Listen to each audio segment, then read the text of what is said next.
The Oval, Season 4. We're pleasure to bring you hot topics in politics, pop culture, and trending media.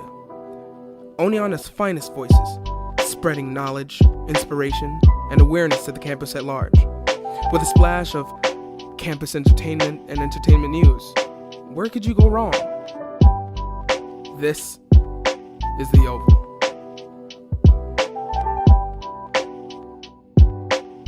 Marlene Ramirez, Terrell Rose, Banu Gar, Sean Miller, Imani Thomas, and our entertainment hosts, Danny B. and Brooke Harris.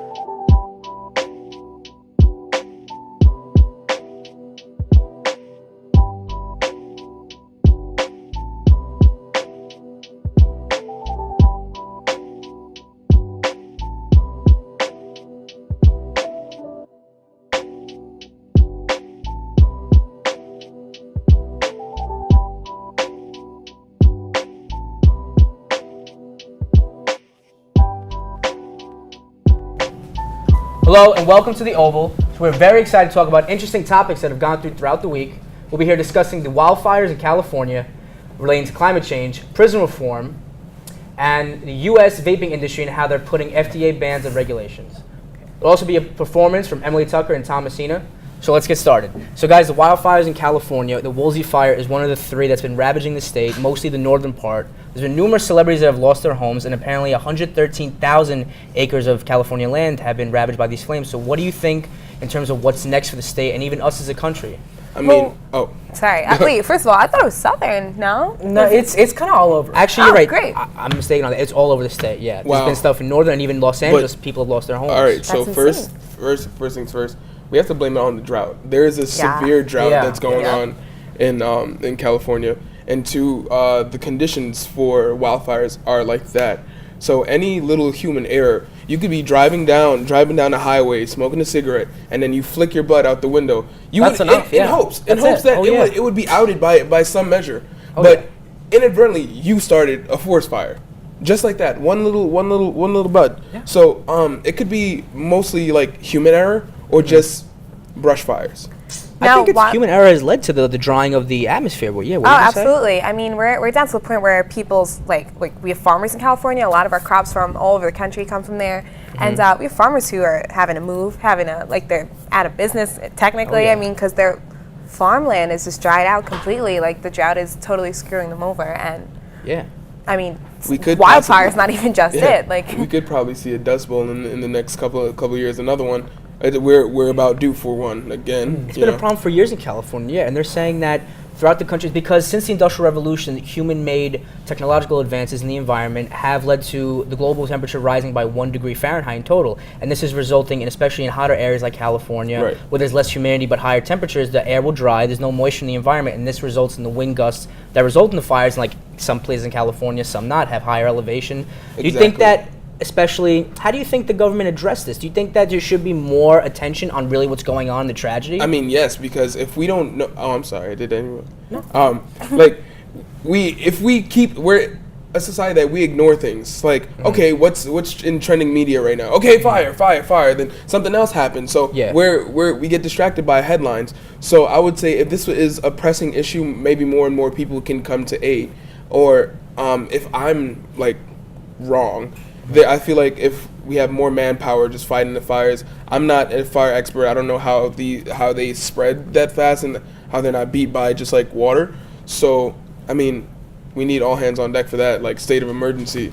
Yeah, and Trump was saying in a tweet, in a very minimal tweet, if anything, his typical lowercase fashion, he said that mismanagement is what's to blame for these forest fires. Do you think that our own president is downplaying this catastrophic event? I think he is. That's without a doubt, Of course. And it's a little ignorant to say on his part, you know? And it's more than mismanagement. The part of the tweet where it was like, we'll cut federal funding for the people who are supposed to save the forests.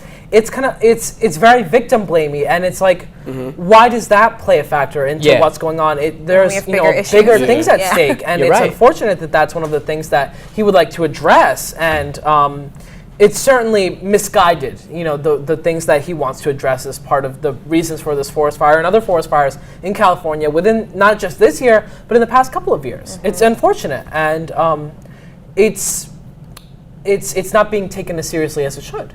Because current reports, even right now, different outlets have been reporting it. Even in Southern California, like you said, it's been spreading to Southern California, of course. There's still fires happening right now. And numerous celebrities, including Robin Thicke, Gerard Butler, and Miley Cyrus, they had to evacuate, and their homes wound up being destroyed. Do you think that celebrities are going to, especially after this now, that once the rich are affected, it seems like then there's more of a social platform toward these issues? Do you think that this is going to result in more public media because celebrities lost their homes? Of course, and maybe this will draw together more activists for just like the environment.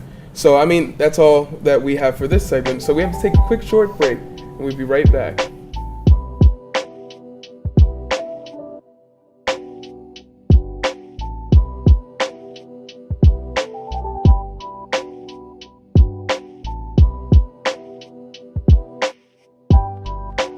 And welcome back. We're moving on to our next topic, which will be prison reform. So numerous politicians have been coming forward, including Trump and Jared Kushner, his trusty side-by-side seat apparently, talking about what their supposed movement forwards for prison reform is going to be, including giving economic opportunities more than ever to recent people who have been let go and freeing more than 5,000 people. So what do you guys think is going to be next? What are the government going to do moving forward? Well, honestly, the first thing that they should do is, for the legalization of marijuana, there's a lot of people who have been incarcerated for such things. And if you're going to do that, the first thing you should do is help the people who have been incarcerated. They need to find jobs, and not just, okay, you're out, you're free, all the charges drop. No, that's still on their record. So if it's either you wipe their record and you give them some type of reparation to like the lost time that they had. They could have been in college, they could have been doing something productive with their life. So maybe that. And another thing would be these supervised injection sites that Bill de Blasio proposed. I'm not too sure about it, especially for like the city. I think it should start somewhere else, not the city. So what do you guys think about that? Yeah, supposedly they opened up 4 sites already in the city, and there's been like thousands of like different deployments where like EMT services have Narcan around the city. And especially they have the supervising injection sites now. I mean, if anything, it keeps people safe, but I don't know why we would need it. I mean, like you said before, even before we started, heroin is illegal for a reason. Yeah, I couldn't really even understand it, considering it is, like we discussed, an illegal substance. So I was, just curious as to why that's even becoming a thing. What are we making leeway for? I don't know. Yeah. Right. Yeah. What do you think, in terms of what the government was saying in terms of giving aid economically and socially to people being let out from prison, do you think they may follow Canada's policy where they're going to help give people great jobs in different industries, benefits? Do you think people that's certainly the hope, yeah. Yeah, I think, sorry, go ahead. No, you're... I think often we've proved ourselves in the past few years to be all talk, if you will, and no action. And so do you think Donnie will follow through? I'm hoping we'll walk. Look. I don't know, because there's been many promises and many, I'm gonna do this, I'm gonna do that, which they came true, but it was on like his terms. There's always gonna be some silver line. There's gonna be a catch. So they might have to come out of pocket for this amount. Remember, a lot of these people, they're coming out to nothing. Mm-hmm. They have no family. They have nobody to look up to, not to look up to per se, but some type of like life guidance after being incarcerated. So for X amount of years. Exactly. So there has to be programs and multiple programs, because you don't know what education level these people have. So there has to be some level of like education part, a department for just finding jobs, or even just levels, having levels to it instead of just one mass. Like, okay, everything is collective, find your way through it. So what are you guys thinking about the thing in Florida with the 1.4 million felons? I was surprised to hear about it, especially because I was kind of watching the whole night and hearing all the information that was coming through. So when I heard about that, I was overjoyed, because that's 1.4 potential voters, if they choose to vote. Yeah, absolutely. That contribute back to Florida's society, and I think it's very nice that they did that. Yeah.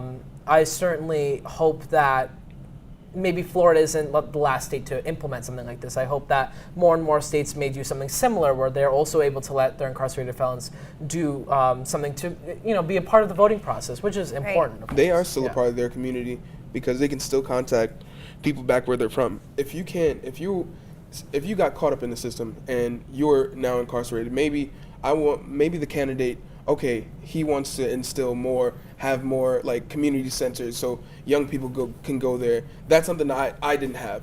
So if they can vote for that person, then they're a part of the progress. So I mean, that's what we could do. That's something that could be done. Right. That's all. We're gonna take another quick break. Stay tuned.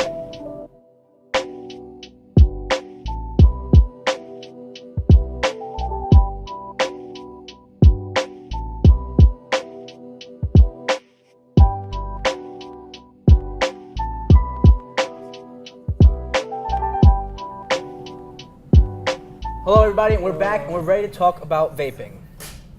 So what do you guys think in terms of the FDA recently just enacted a ban which may go in sale like this week, starting November 12th, this Monday. They're saying that Juuls will be prohibited in convenience stores and gas stations, which will hopefully curb underage nicotine usage. So and a lot of times Juul in the last year, 18 months, they've been in numerous settlements and lawsuits because people have been claiming that they've been finding new sneaky ways to market to young kids. Do you think that Juul has gone out of the way to market to high schoolers? I mean, fruity flavors like mint, like things that like if it's something like fruity, anyone's gonna want to try it. So it's like a that's flash also drive. not even right, and it's also not even like just the company itself advertising. We have kids passing it on to each other. Oh yeah, it's like vaping in general has just become something.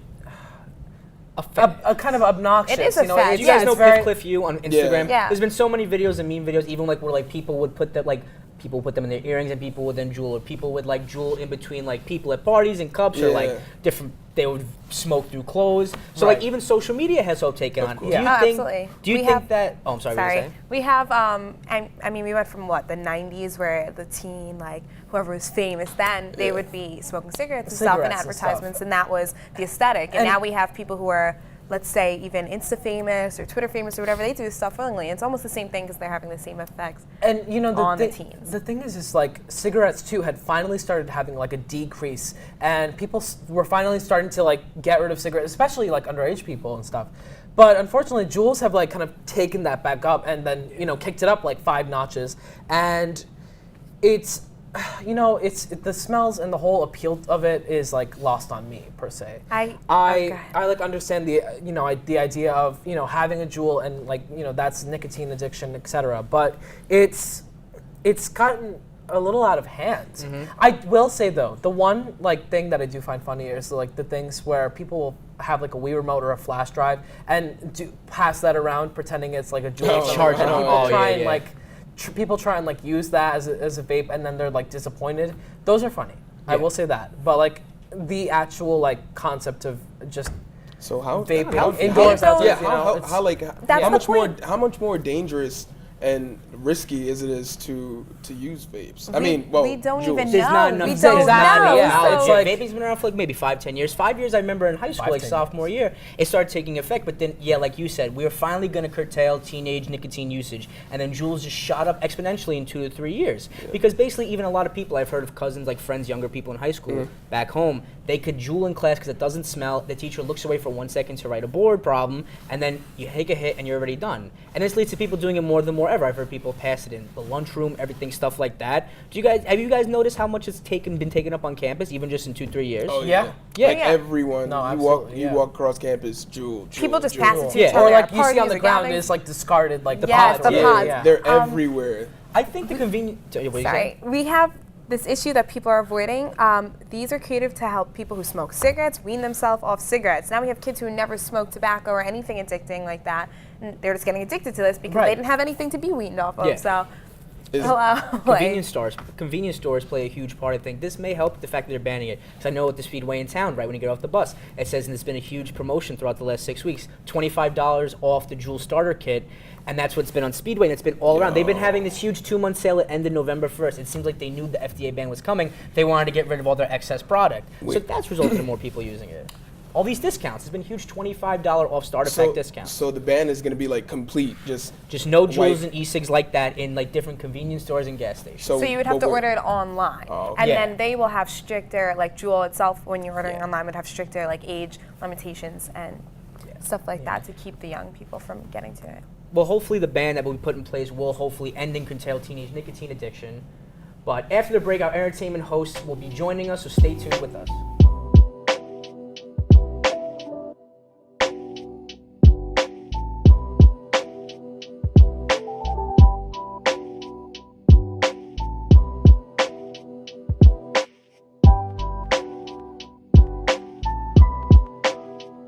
Welcome back at The Oval. We're here with our entertainment hosts, Danny and Brooke. We're talking about our Monday Tea special. So what's been going on, guys? Well, I have some sad news. I can't believe I'm even admitting this right now, but Stan Lee from Marvel has passed away at age 95.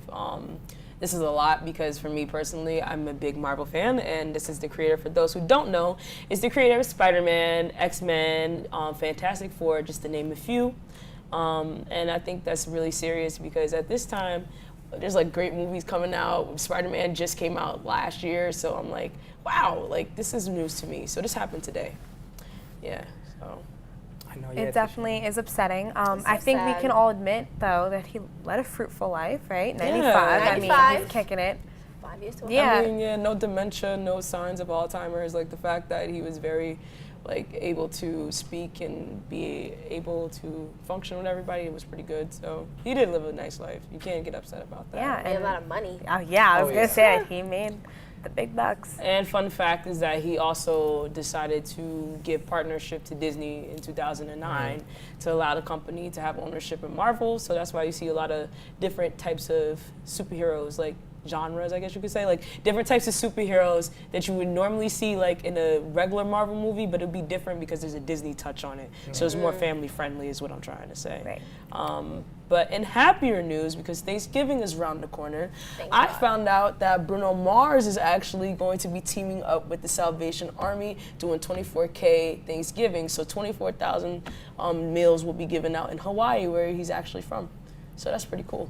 That really makes my heart happy just because it's around these times, like this time of year. And it happens as we get older. You become more aware of the fact that there are kids, and I mean people in general, but kids especially, who wake up and don't have any meals or don't have any gifts on Christmas. Or, you know, it's tough. So you hear stuff like that, and celebrities using their platform to do good in the world. No, I think it's a useful thing that we see more celebrities doing philanthropy work because, you know, granted, you're a celebrity, you're going to make this amount of money regardless, but the fact that you're using your funds to help people, and it's your hometown, you're doing the right thing, and I feel like more celebrities should try to model that type of behavior because the more you give, the more you receive, believe it or not. And it doesn't always have to be in money, but you could be given something that makes you happy and you benefit from it. That's all the time we have for now. After the break, Emily Tucker and Tom Messina will be performing, so stay tuned.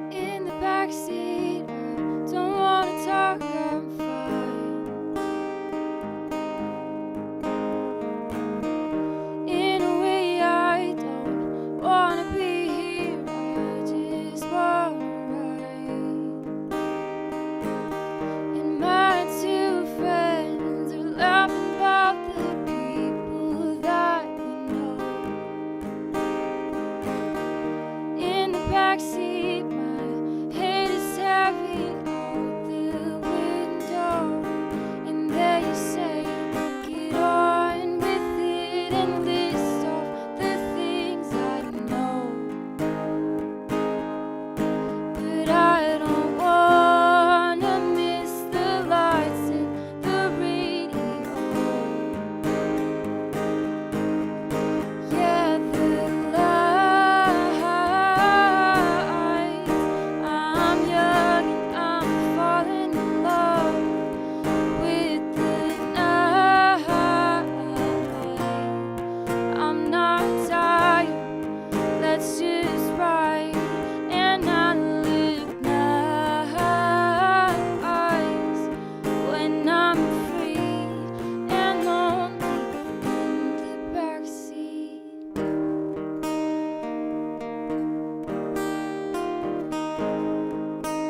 This song takes me back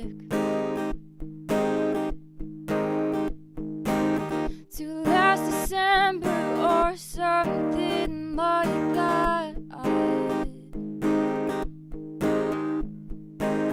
And I remember how we felt so old. We fell in love and no one had to know.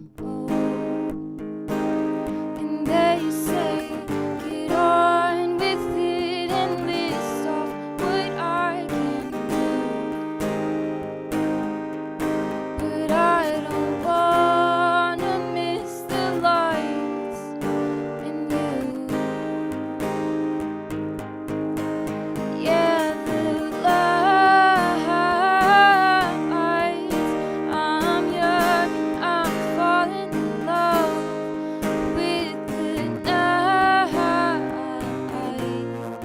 I'm not tired, let's just ride. And I look nice when I'm free and lonely in the backseat.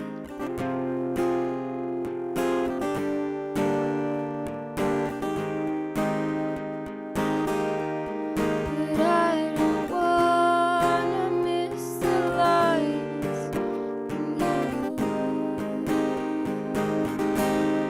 Yeah, the lights. I'm young and I'm falling in love with the night. I'm not tired, let's just ride. And I look nice when I'm free and lonely in the backseat.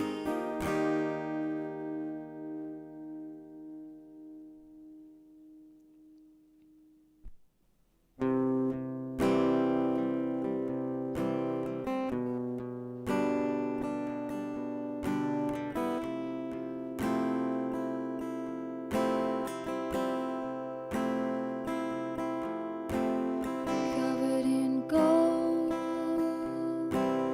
forgetting my skin. I recall you, I recall when pulling your shirt over your head. Nothing gets stuck in bed. All that I do is shadow you and light you make. I'm turning my face away from the shade. Spraying on cue, I'll be mimicking you and the way you shake. You're a difficult love, I'm a narrow escape. All of my clothes, none of which fit. Bringing back us, with a nice kiss.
swearing on cue, I've been making you, and the way you shake your difficult love on a narrow scale, covered in gold, forgetting my skin. I recall you, I recall when.